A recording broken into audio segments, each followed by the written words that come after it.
새벽에 꿈을 꿨는데요. 장미 육전을 앞둔 하나님의 환상입니다. 우리 교회가 엄청나게 부흥했습니다. 그 꿈속에서. 그래서 제가 설교하려고 딱 서니까 뭐 카메라맨들이 쫙 서서 제가 예배가 중요하지, 하나님 문제가 중요하지, 카메라 다 치우라고. 이렇게 다 치우고 이제 성시교도를 하려는데 안 찾아지는 거예요, 성시교도. 그래가지고 헤매고 저기 헤매고, 그래서 카메라맨한테 부탁을 해서 성경책 찬송가 좀 달라고. 그래서 카메라맨이 들고 왔어요. 이렇게 딱 폈는데 중국말로 돼 있는 거예요. 그 꿈에 대박은 거기 중국말로 돼 있는데, 꿈에도 내가 놀란 게 중국말 알아봐서 이게 중국말이구나. 막 시달리다가 오늘 아침에 깼습니다. 미국 장로교 목사님이신 존 킬링건은 목회자의 삶을 어항 속의 삶이라고 묘사했습니다. 평범한 어항이 아니라 사람도 해치는 사나운 남미산 민물고기인 파라냐가 들어있는 어항 속의 삶. 도망가고 싶으나 도망갈 수는 없고, 있어야 하지만 온갖 싸움이 있고. 지금 예레미야가 그렇습니다. 하나님이 하라고 하는 일을 다 했습니다. 그런데 결과는 자기 생각과 전혀 다른 거예요. 하나님 입도 만져주시고 환상도 보여주시고 약속도 해주시고. 그래서 예레미야는 자기가 외치면 사람들이 다 돌아올 줄 알았어요. 예레미야를 가리켜서 청중이 없는 예언자라고 말합니다. 외침을 외칠수록 외로워지는 겁니다. 청중이 없는 예언자, 양이 없는 목자. 오늘 본문에 보면 나만 홀로 남았다고 고백하는데, 이건 나병 환자를 뜻하는 겁니다. 아무도 가까이 오기 싫어하는 나병 환자. 그래서 예레미야를 가리켜서 청중이 없는 선지자며 동시에 사회적 나병 환자. 지쳤습니다. 그런데 또 안 할라 하니까 내 마음에 불 붙는 것 같아서 가만히 있을 수가 없고, 하려고 하니까 청중들은 자꾸 떠나가고 열매는 없고 핍박이 되돌아오고. 그래서 예레미야는 이런 상황을 겪을 때마다 고백하게 되는데, 이 예레미야서에 보면 이 고백이 5번 나옵니다. 다 1인칭으로 되어 있습니다. 하나님께 원망하고 하나님께 불평하고 하나님께 힘들어하는 고백하는 내용들. 이 기도는 달콤한 기도가 아니고요, 속삭이는 듯한 은밀한 기도가 아니고, 쓰라린 고통 가운데 단식하는 기도, 혹독한 기도, 하나님과 씨름하는 기도, 하나님께 거침없이 원망하고 실망했음을 표현하는 기도. 그것이 예레미야서에 5번 나온다는 거예요. 20장 7절에 주께서 나를 권유하시므로 내가 그 권유를 받았사옵니다. 이 권유란 말은 유혹한다는 거예요. 주님께서 나를 유혹해서 선지자로 세웠는데 유혹 따라 가보니까 얻는 게 하나도 없네요. 사람마다 종일토록 나를 조롱하고 있네요. 당신이 말이 속였습니다. 이 말입니다. 15장 10절에 재앙이로다 나의 모친이여, 모친이 나를 온 세계 다툼과 침을 당함을 자로 나으셨도다. 또 오늘 본문도 그 중에 하나입니다. 그리고 20장에 가서 한 번 더 예레미야는 주님 앞에 아픔을 고백하고 21장부터는 더 이상 고백하지 않습니다. 이 문제가 해결된 겁니다. 그래서 오늘 본문에서 우리는 예레미야가 왜 이렇게 실망하고 왜 이렇게 힘들어하는가, 왜 이렇게 지치는가, 왜 이렇게 불평이 많은가, 그에 대해서 우리가 좀 살펴보려고 합니다. 예레미야가 힘들어하는 이유는 첫째는 열매가 없기 때문입니다. 예레미야는 열매가 많을 줄 알았어요. 왜냐하면 하나님께서 세운 거 아닙니까? 하나님께서 그 입을 만져줬거든요. 그 입술을 만져주셨다고. 그리고 이렇게 말씀합니다. 네 입에 내 말을 맡긴다. 그리고 예레미야는 환상도 봤습니다. 그리고 오늘 본문에 하나님 말씀 먹을 때 아주 달았다고 되어 있습니다. 다 소화했습니다. 철저하게 소화시켜서 백성들이 듣기 좋은 말로, 백성들이 이해하기 싶은 말로, 이해하기 좋은 말로 다 나눠줬어요. 그럼 열매가 있어야 될 거 아니에요? 열매가 없는 거예요. 오늘 본문의 상처, 내 상처를 누가 고칠 수 있습니까? 내 상처가 너무 심하다고. 이 상처는 누구의 상처입니까? 수고했는데 열매가 없을 때의 상처입니다. 여러분, 수고도 안 한 사람은요, 상처 없습니다. 사랑도 주지 않았는데 무슨 상처가 있겠어요? 그러나 사랑을 많이 준 사람이, 수고를 많이 한 사람이 자기의 기대된 열매가 나타나지 않을 때 상처받는 거예요. 사도 바울은 말합니다. 너희가 선을 행하다가 낙심하지 말지니. 선을 행할 때 낙심하는 이유는 왜일까요? 열매가 없을 때. 여러분, 열매 너무 많이 바라보는 사람은요, 실망하게 되어 있습니다. 예레미야를 통해 주신 교훈은 뭐냐? 진짜 열매는 누구라고요? 이 자신이 열매라는 거. 이 자신이 열매. 두 번째, 예레미야가 이렇게 힘들어하는 이유는 조급함 때문입니다. 오늘 본문에 보면 예레미야는 이렇게 이야기합니다. 주의 오래 참으심을 인하여 나로 멸망치 말게 하옵시며. 예레미야는 선지자의 삶이 단거리 경주인 줄 알았어요. 그래 외치면 예루살렘 성 멸망하고 자기 역할은 끝난다. 근데 신앙은요, 단거리가 아닙니다. 장거리입니다. 여러분, 교회 생활은 단거리가 아니고 장거리입니다. 직장 생활도 단거리가 아니고 장거리인 겁니다. 요것만 돌면 끝나겠지. 그렇지가 않습니다. 한 바퀴가 아니에요. 그래서 이게 우리에게 유리한 겁니다. 첫 번째 바퀴 못 돌아도 두 번째 잘 돌면 되니까. 그래서 교만하면 안 되는 거예요. 첫 번째 잘 돌았다고 두 번째 넘어질 수 있기 때문에. 우리 하나님은 인내 하나님이잖아요. 예레미야 이렇게 고백하는 거야. 당신의 인내 때문에 내가 힘들다는 거예요. 불가마가 끓는 가마가 위에서 남쪽으로 쏟아졌는데 그렇게 시급함을 자기가 알고 뛰어들어서 외쳤는데 그러면 불가마가 계속 쏟아져야지 왜 하나님은 막고 계시냐 이 말입니다. 결과가 빨리 나타나야 되는데 조급죠. 조급함을 가지면 평화와 기쁨이 없다고 했습니다. 조급함이 있으면 시위 분노하고 불평한다고 했습니다. 조급함이 있으면 온전한 열매를 누리지 못하고 쉽게 포기한다고 했습니다. 리차드 필립스는 말합니다. 우리에게 중요한 미덕은 속도가 아니라 인내다. 회심할 때 격앙된 감정과 열의는 반드시 인내로 전환되어야 된다. 조급함을 가지면요, 평안이 없습니다. 조급함이 가지면 원망하게 됩니다. 불평하게 됩니다. 우리 하나님은 인내의 하나님이세요. 하나님과 동행하려면요, 하나님의 사역을 감당하려면 우리도 인내를 배워야 되는 거예요. 예레미야가 왜 힘듭니까? 조급하니까. 또 예레미야가 힘든 이유가 있습니다. 세 번째, 자기를 어렵다고 생각합니다. 오늘 본문에 한번 가보겠습니다. 여호와여 주께서 아시오니. 야, 이거는요 정말 이건 당돌한 표현입니다. 주님 나를 아시지 않습니까? 내 의를 아시지 않습니까? 내 수고를 아시지 않습니까? 이 뜻입니다. 나를 기억하시며 공고하사 나를 기억해달라. 쭉 내려가 봅니다. 내가 주의 말씀을 얻어먹었사오니 주의 말씀은 내게 기쁨과 내 마음의 즐거움이야. 내가 기뻐하는 자의 회에 앉지 아니하고 즐거워하지도 아니하고 내가 얼마나 주님을 위해 헌신하고 수고했습니까? 자기 의를 드러내는 겁니다. 내려가 봅니다. 18절 나의 고통이 계속하며 상처가 중하여 낫지 아니하면 어찌니까? 주께서 내게 대하여 물이 맞아서 속이는 시내 같으시니까? 자기 의롭다고 생각하는 사람은요 어렵습니다. 평안이 없습니다. 왜냐하면 내가 의로운데 다 불의하게 보인다.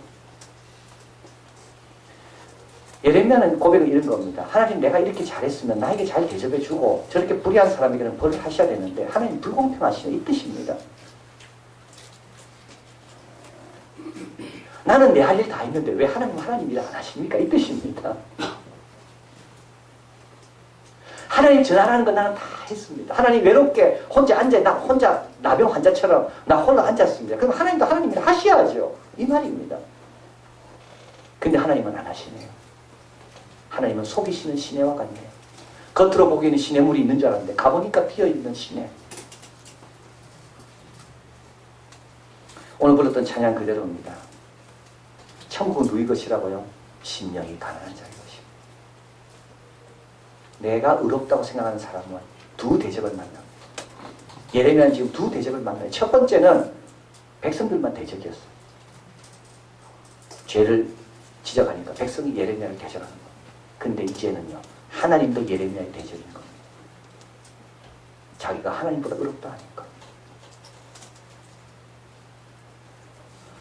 그래서 힘든 거예요. 자기 의를 주장하면 주장할수록 은혜로부터 긍휼로부터 하나님의 자비로부터 멀어지기 때문에 힘든 거예요. 우리 하나님은 이 예레미야에게 어떻게 하십니까? 아 그래 너 수고했다. 네 원수 내가 갚아줄게. 좀 참아라 그러십니까? 아닙니다. 오늘 본문 한번 가보겠습니다. 19절 같이 읽어볼까요? 여호와께서 이같이 말씀하시되 내가 만일 돌아오면 내가 너를 다시 이끌어 내 앞에 세울 것이며 내가 만일 천한 것에서 귀한 것을 취할 것 같으면 너는 내 입같이 될 것이라. 그들은 내게로 돌아오려니와 너는 그들에게로 돌아가지 말지니라. 우리 하나님 뭐라 말합니까? 회개하라고 말씀합니다. 예레미야 보고 먼저 네가 회개해야 되겠다. 돌아오라는 말은요, 회개하라는 말인데 예레미야가 늘 외쳤던 말입니다. 백성들 향해서. 근데 하나님은 야, 너 백성하고 똑같다. 네가 회개해라. 네 자꾸 의롭다고 말하는데 너 죄가 얼마나 많은지, 네 회개할 게 얼마나 많은지. 천한 것에서 귀한 것을 구별할 것 같으면 이 말은 뭡니까? 너 입에는 알고 보니까 지금 천한 것이 너무 많이 섞여 있다. 여러분, 욥도 마찬가지입니다. 욥도 하나님을 향해서 얼마나 자기의 결백을 주장하면서 항변했습니까? 욥의 세 친구가 왔습니다. 욥 보고 지적합니다. 네가 고통받는 것은 너 죄 때문이다. 욥은 아닙니다. 내가 죄 지은 게 뭐가 있냐? 내 눈이 내가 잘못 본 것이 뭐가 있냐? 나는 태어나서 지금까지 한 번도 죄 지은 적이 없다. 욥기 32장, 욥이 스스로 어렵게 여김으로 세 사람이 대답이 그치매 세 친구가 더 대답할 수가 없어요. 하도 어렵다 하니까 자기가. 이를 지켜보고 있던 또 다른 친구 엘리후, 네 번째 사람입니다. 32장이죠. 람 족속 부스 사람 바리젤의 아들 엘리후가 노를 바라니 그가 욥에게 노를 바라면 욥이 하나님보다 자기가 더 어렵다 하니요. 여러분, 불평 생기는 사람 있죠? 대부분 자기가 어렵다고 생각하기 때문에 불평 생겨요. 내가 죄인이고 내가 긍휼이 필요하다는데 무슨 불평이 있겠습니까? 엘리후가 쭉 이야기합니다. 그러나서 우리 하나님께서 38장에 나타나십니다. 폭풍 가운데 욥에게 말씀하십니다. 무지한 말로 이치를 어둡게 하는 자가 누구냐? 너는 대장부처럼 허리를 묶고 내가 내게 묻는 것을 대답할지니라. 내가 땅에 기초를 놓았을 때 내가 어디 있었느냐? 내가 깨달아 알았거든. 말해봐라. 바닷물이 태에서 나옴같이 넘쳐 흐를 때 문으로 그것을 막은 자가 누구냐? 너냐 내냐?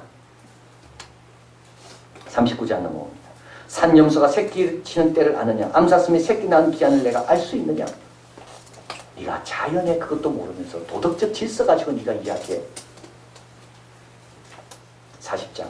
반박하는 자가 전능자와 다투겠느냐? 하나님과 변론하는 자는 답할지니라. 욥은 뭐라 이야기하죠? 나는 미쳐나오니 무엇이라 죽게 대답하리까? 손으로 내 입을 가릴 뿐 이로소이다. 하나님 가만두지 않습니다. 계속 말씀합니다. 여호와께서 폭풍 가운데 욥에게 말씀하여 가라사대 너는 대장부처럼 허리를 묶고 내가 묻는 것에 대답해봐라. 그래서 42장까지 넘어옵니다. 그때 욥은 비로소 고백합니다. 내가 스스로 깨달을 수 없는 말을 하였고 스스로 알 수 없고 헤아리기 어려운 일을 말하였나이다. 그러므로 내가 스스로 하나고 티끌과 죄 가운데서 회개하나이다. 욥의 불평의 원인은 어디 있습니까? 아파서입니까? 아닙니다. 욥의 불평의 원인은요, 나 같은 의인에게 왜 어려움이 당하는가? 그러나 내가 의인이 아니라는 것을 깨닫게 되는 순간부터 불평은 없어지는 겁니다. 그 다음에 어떻게 됩니까? 하나님께서 세 친구에게 욥에 가서 기도를 부탁하라고 이야기합니다. 욥은 세 친구를 위해 기도해주고 하나님께서는 욥을 기쁘게 받으셨기 때문에 제 친구들의 죄를 용서하십니다. 오늘 본문 그대로입니다. 네가 나에게 돌아오면 내가 너를 다시 내 앞에 세울 것이다. 회개해야지만 다시 쓰임받는 겁니다. 불평이라는 게 뭘까요? 그래서 내 의로가, 내 의가 지금 너무 내 앞에 있다는 것을 보여준 사인이 불평인 것. 차준희 교수는 말합니다.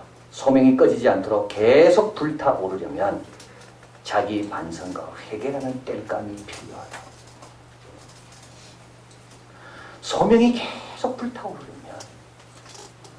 자기 반성과 회개라는 땔감이 필요하다. 힘들고 낙심될 때 가장 먼저 할 일이 뭔가요? 회개하는 겁니다. 내 의를 내려놓는 겁니다. 내가 수고하고 노력하는 것을 다 내려놓는 겁니다. 나는 무익한 종입니다. 주님이 하라고 한 걸 했을 뿐입니다. 내 생각을 너무 많이 한 것을 회개하는 겁니다. 주제넘게 하나님의 계획을 믿지 않는 것을 회개하는 겁니다. 자꾸 눈에 보이는 것으로 판단하려고 했던 것을 다 내려놓는 겁니다. 그러면 주님께서 다시 우리를 세우신다는 거예요. 예레미야에게 말씀합니다. 네가 돌아와라. 두 번째로 주님께서 흔들리지 마라. 움직이지 마라. 예레미야도 잘하는 거 있습니다. 예레미야도 지금까지 해온 것 가운데 꼭 유지해야 되고 지켜야 될 것은 또 있습니다. 하나님의 입에 맡긴 그 말씀을 그대로 변경시키지 말고 전하라는 겁니다. 여러분 조급해지면 어떻게 됩니까? 쉬운 길을 찾게 됩니다. 열매가 없으면요. 다른 사람 열매 많이 거두는 그 방법을 취하려고 그래요. 하나님 그러지 말라는 거예요. 네 방법이 옳으니까 너 그대로 지속적으로 나가라. 그들이 너에게 오게 하지 네가 그들에게 가지 마라. 전쟁의 영웅들의 멘토 천재 전략가 마샬 책이 있습니다. 최근에 나온 책인데요. 이 책을 쭉 제가 보니까 존 마샬에 대해서 조지 마샬에 대해서 잘 나와 있습니다. 제가 이제 정자 있는 애들한테 영어 단어 챌린지, 또 퓨처, 프레젠트 한 명 질문하다 목사님 프레지던트는 뭡니까? 그 대통령이다. 그러다가 제가 이 조지 마샬 애들한테 잘못 가르쳤네요. 존 마샬이요. 따라하라 그랬더니 존 마샬. 같이 거치죠. 조지 마샬. 조지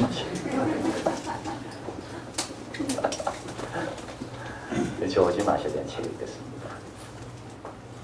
2차 세계대전 때 미 참모총장입니다. 연합군의 승리를 이끈 사람입니다. 그래서 아이젠하워를 연합군 사령관으로 앉히면 좋겠다. 대통령이 선거해서 아이젠하워가 그래서 아이젠하워는 웨스트 포인트 출신이고요. 미 육군 사관학교고 조지 마샬은 거기 못 갔고 주에서 하는 사관학교 버지니아 사관학교 출신입니다. 버지니아 사관학교인데 웨스트 포인트 사관학교를 자기가 추천해가지고 연합군의 총사령관으로 세운 겁니다. 그래서 노르망디 상륙작전 성공시키고 그리고 이제 군대에서 은퇴하고 난 다음에 국무장관을 해서 마샬 플랜을 이제 유럽에 접목해서 성공하고 그러고 나서 또 이제 한국 전쟁이 터지잖아요. 이때 이제 메가드가 워낙 이렇게 말을 잘 안 들었어요. 그래서 메가드가 누가 이렇게 잘 지도할 수 있을까? 그래서 조지 마샬 다 은퇴했지만 조지 마샬에게 국방장관을 맡기게 됩니다. 그리고 조지 마샬은 나중에 군인으로서는 유일하게 노벨 평화상을 받게 됩니다. 근데 이 조지 마샬이요. 버지니아에 있는 사관학교 들어갈 때 아버지도 그렇고 자기 형도 그렇고 너는 안 된다는 말을 수도 없이 들었습니다. 형은 버지니아에 있는 사관학교 졸업할 때 아주 우수하게 졸업했어요. 그래서 형이 동생을 조지 마샬을 평생 잊지 못했대. 네가 가면 우리 가문의 수치를 안겼을 거니까 너 들어가지 마라. 근데 조지 마샬은 자기 생각대로 그 학교에 들어갔고 임관하고 난 다음에 장교 생활을 합니다. 그리고 어느 정도 있다가 1차 대전이 끝나고 나니까 그다음에요 장교들이 정체가 되기 시작한 거예요. 진급이 안 돼요. 그래서 그만두려고 할 때 버지니아에 있는 사관학교 장생이 조금만 기다려라. 참습니다. 이제 진급이 됐습니다. 장군이 됐습니다. 전화가 갑자기 날라와요. 그건 뭐냐면 자기 부인과 4명의 아들 가운데 3아들이 불이 나서 죽었다는 소식입니다. 1차 대전 때 조지 마샬은 자기는 최전방에서 지휘하기를 원했습니다. 지휘가 얼마나 멋있습니까? 그런데 군대 수송을 하는 군인들을 이동시키는 병참 업무를 맡게 됩니다. 아주 탁월하게 재련해요. 그래서 그는 전장에 있지 않았지만 서류와 전화기를 가지고 싸웠다. 나중에 회고하면서 이렇게 이야기합니다. 군대의 승리는 꼭 총과 칼로만 하는 게 아니구나. 병력을 어떻게 이동시키는가가 군대의 승리에도 크게 작용되는구나. 일본에 항복하는 날 그는 38년의 군복 생활을 정리합니다. 그때 트루만 대통령이 훈장을 수여하며 다음과 같이 말합니다. 그는 최고의 사령관들이 힘들 때 의지할 수 있는 유일한 사람이었다. 그의 성품과 지도력의 모범은 군 전체와 국가 나아가 전 세계를 고무시켰다. 어떤 개인만큼이나 미 합중국도 미에도 그의 신세를 우리 모두 지고 있다. 역사상 훌륭한 지휘관 중에서도 당신 그는 최고다. 형이 가지 말했다가 안 갔으면 어떻게 됐을까? 중간에 진급 안 된다고 나올라 했을 때 나왔으면 어떻게 됐을까요? 자기는 최전방에서 싸우면서 지휘하고 싶었지만 너는 병참 맡으라 했을 때 그때 내 뜻과 다르다고 나왔으면 어떻게 됐을까요? 예레미야에게 주님 말씀합니다. 너무 열매 보지 마라. 너무 조급하게 마음 먹지 마라. 하나님께 다 맡기고 내가 가라고 그 길 꾸준하게 가라. 너는 그들에게 가지 마라. 그들이 너에게 오게 해라. 회개하고 흔들리지 말고 마지막으로 주님께서는 나를 믿으라고 말씀합니다. 20절에 내가 너로 이 백성 앞에 견고한 노성벽이 되게 하리니 그들이 너를 칠지라도 이기지 못할 것은 내가 너와 함께하여 너를 구하여 건집니다. 여호와의 말입니다. 21절 같이 읽어볼까요? 내가 너를 악한 자의 손에서 건지며 무서운 자의 손에서 구속하리라. 걱정하지 마라. 근데 하나님이 노성벽이 되게 하셨다. 지금은 아닙니다. 그러나 백성들 앞에 설 때 필요할 때 내가 다 도와줄 거니까 나를 믿고 담대하라. 이건 언제 주신 말씀이죠? 처음 주신 말씀. 회개하고 겸손해지니까는요, 처음 받았던 그 은혜와 약속을 다시 회복된 것을 보게 됩니다. 예레미야가 나는 아입니다. 말할지 못합니다. 이때 주님께서 노성벽이 되게 해주시겠다고 하신 약속이 다시 겸손하게 주님 앞에 회개하니까 그 약속이 다시 주어지는 것을 보게 되는 겁니다. F.B. 마이어는 말합니다. 네 육감을 부인해라. 네 약함을 생각하지 말고 하나님 내 힘을 믿으라. 네 적을 생각하지 말고 하나님 내 구원을 생각해라. 우리 하나님은 얼마나 좋으신 분인지 흔들리더라도 바로 잡아주시는 겁니다. 근데 바로 잡는 방법이 있습니다. 조급하게 열매를 통해 바로 잡는 게 아닙니다. 우리 하나님 바로 잡는 것은 회개부터예요. 다시 옛날로 돌아가 겸손해져라. 거기서부터 바로 잡으시는 거예요. 그리고 흔들리지 않고. 그럴 때 주님께서는 처음에 주셨던 그 약속, 내가 너를 지키고 보호하고 너를 책임진다. 걱정하지 말고 가라. 말씀하시는 겁니다. 우리는 이제 다음 주면 창립 6주년을 맞이합니다. 창립 6주년을 맞이하는 우리에게 주님께서 말씀하시죠. 뭐라고요? 나는 아이입니다. 말할 줄 모릅니다. 라는 그 상태로 돌아가라는 것. 겸손. 그리고 우리가 해오던 잘한 것들, 그것들은 흔들림 없이 끝까지 나가라. 그리고 우리에게 필요한 것은 여전히 뭐라고요? 여전히